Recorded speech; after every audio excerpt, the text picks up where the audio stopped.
I used to tell myself, I was born shy. Maybe you do too. Maybe you were the quiet kid who hated being called on in class, the one who rehearsed every sentence in your head and still said nothing, who walked away from simple conversations, overthinking every word you said. You weren't loud, you weren't bold, and over time you started to believe that's just who I am. But what if I told you, you're not shy? You've been trained to be silent, and once you understand that, you can finally unlearn it and break free. Let me show you how.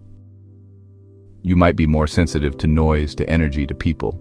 You like thinking before you speak. You prefer depth over small talk. And maybe you've heard it your whole life. Why are you so quiet? Speak up. Don't be so shy. But here's what most people don't understand. Being introverted is not the same as being afraid to talk. Enjoying solitude is not the same as living in silence. Yes, you might have been born with a quieter nature, but staying silent when you want to speak, that's not who you are. That's who you've learned to be. And the good news, you can unlearn it, because I did. There was a time I froze in conversations. I replayed every word I said. I avoided speaking up, not because I had nothing to say, but because I didn't trust that my voice belonged. But over time, step by step, I proved to myself that I could speak. And every time I did, the fear got smaller. Now, I talk freely and confidently. And if I can do it, so can you. Your brain has something called a negativity bias, a tendency to expect the worst. In social situations, this creates a social risk filter. It whispers things like, they'll judge you. What if you mess up? They're not interested. But here's what studies show. People actually like us more than we think. In one experiment at Cornell University, people consistently underestimated how much others liked them after first conversations. Researchers called it the liking gap. That means your fear of rejection is not based on fact, it's based on outdated programming. And every time you stay silent, that fear wins. But when you speak up, even a little, you rewrite the code.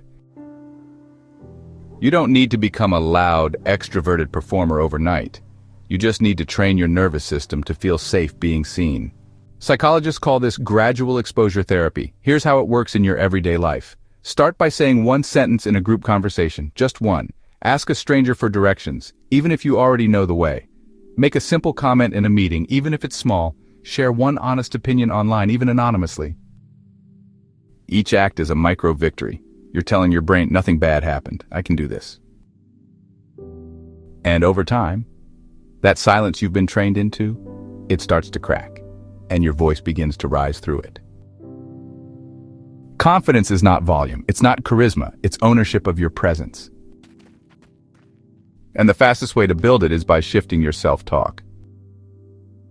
Every morning say this, I'm allowed to speak.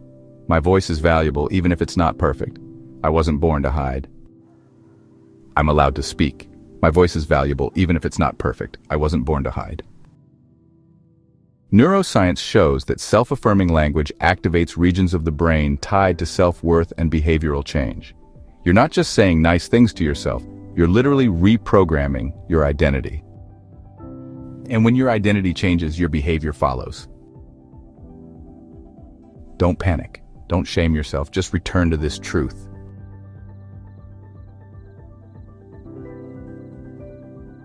You're not shy. You were trained to be silent, and that training can be unlearned. In fact, every awkward pause, every shaky word, every time you speak despite the fear, is one more rep, one more crack in the silence, one more step into the person you're becoming. And here's something powerful to remember. The most confident people you know, they weren't born that way. They practiced being seen. And now it's your turn. So if this resonated with you, if you're ready to start showing up louder, clearer, stronger, not just online, but in your own life, subscribe. Not because I said something smart, but because this space is your daily signal that your voice matters, because it does. And we're just getting started.